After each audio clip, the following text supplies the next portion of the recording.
This is the I Will Teach You a Language podcast, episode 140. Welcome to the I Will Teach You a Language podcast. Weekly motivation and language learning tips to help you become fluent in any language. Now, here's your host, Ollie Richards. Hey, welcome back to the show. Thank you very much for joining me today, wherever you are in the world, north, south, east or west. It's lunchtime here in the UK and I'm starting to get hungry actually, so I'm looking forward to lunch after recording this podcast today.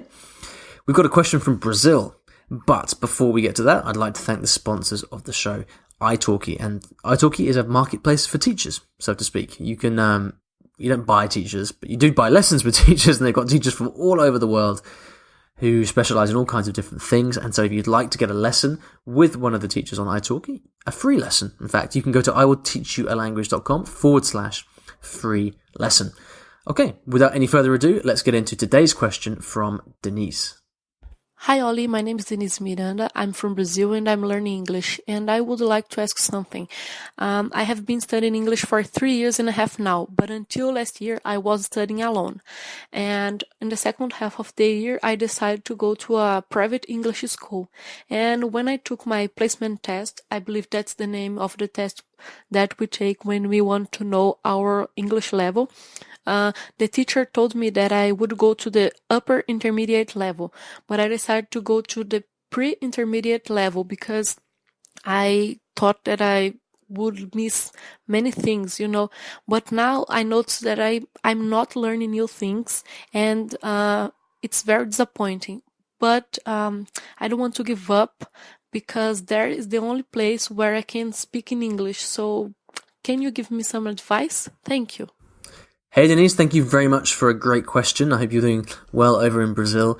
And language schools and independent learners don't always mix very well. They're not like two peas in a pod. When I taught in language schools, I would always get the feeling that I would never see the most experienced, the most talented language learners in those schools because they would never come because they know how to study independently. And I myself, as a student, have very rarely gone to schools for that same reason. I often get frustrated by classes and prefer to study on my own. I think you're a good example of this, Denise. Your English is fantastic, which shows me that you are a talented, independent language learner. So it's interesting that you've made the decision to go to the school. Now, you've mentioned that you wanted to get more practice, and I totally understand that. When you have a language school there, it kind of makes sense that we should go there to try and get more practice, right? But of course, what tends to happen in the language classroom is that teachers are there, and what do teachers do? Well, they teach. And they don't... The language classroom is generally not there for conversation practice, for better or for worse. You could argue that it should be, but most classes are not.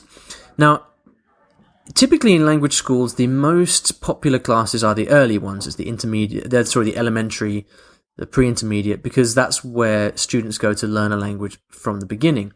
And they might stay for a couple of years, and they might take the beginner classes, then elementary classes, and then pre-intermediate classes. And so if you join one of the lower level classes, you can generally expect to be with other learners of a similar level. Now, when you get to higher levels, so upper intermediate or advanced, what happens is you've got two very different kinds of students. You've got students like you, Denise, who are self-taught, very independent, etc., etc. And then you've got another kind of student, and any teachers here will know this kind of student very well. They are the kind of student who has been at the school since the beginning, gone from one level to the next, whether they're ready for it or not, and inevitably after a period of years find themselves in the advanced class where they shouldn't be. And then so often you get this thing where you've got very experienced self-taught learners thrown in with people who have literally just climbed up through the ranks because that's the only place for them to go. And that often makes more advanced classes very difficult for teachers. Now, you went to the school and you were placed in upper intermediate by the teacher. And let's assume that was a good placement. You have then decided not to follow the advice of the teacher, and you've put yourself in a pre-intermediate class.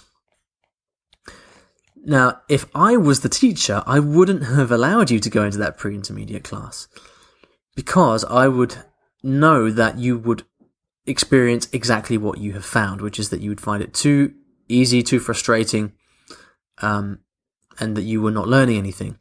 Now, I understand that you didn't want to miss anything, but you're always going to miss stuff. That's inevitable. That's just language learning. It's like that.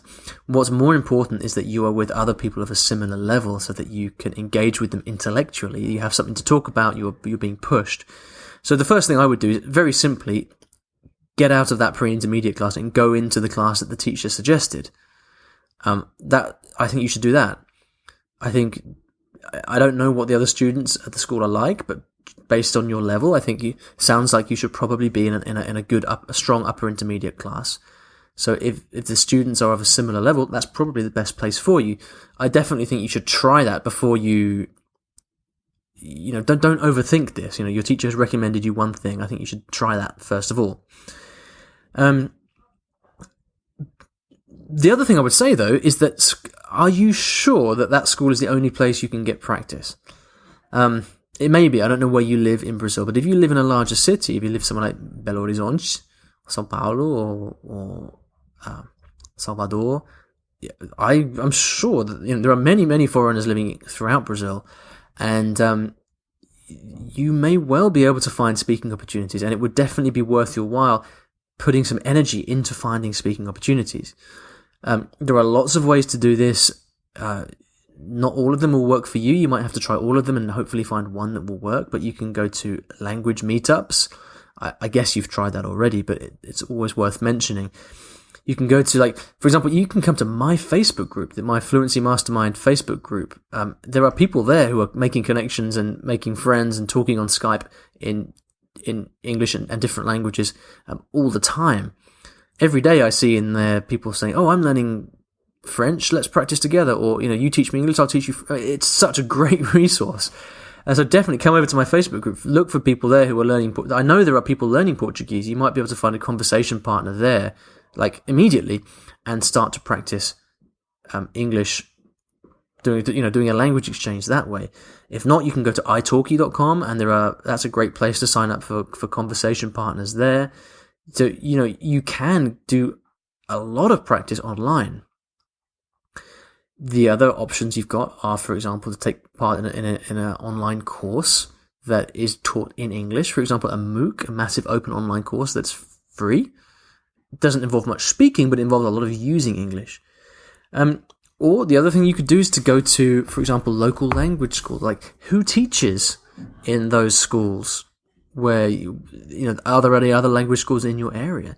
Maybe you could could you speak to one of the, if you have foreign teachers there, native English or American or whatever teachers, could you chat with one of them and say, "Hey, do you want to do a language exchange?" There are almost always opportunities to practice the language if you go out and look for them. So I definitely encourage you to do that as well. Okay, but don't give up. Don't overthink it. Surround yourself by other people who are at a similar level. That's going to be the key to keeping you happy. All right, so I hope that was helpful. If you would like to ask me a question, please go to iwillteachyoualanguage.com/ask to do that. And if you have enjoyed the podcast, and if it's been useful for you, I would really appreciate a review on iTunes. It really helps me out. And if you'd like to leave a review, you can go to iwillteachyoualanguage.com/review. Now, what have been your experiences in language schools? Have you found them frustrating? Have they worked really well for you? I'd like to know. So please go to the show notes to this episode, which you can find at iwillteachyoualanguage.com/episode 140, and leave a comment. Let me know what you have found in the language schools, the good things and the bad things, positives and negatives. Always very interesting to hear other people's experiences of these kind of situations. Thank you so much for listening, and I'll see you in the next episode of the podcast.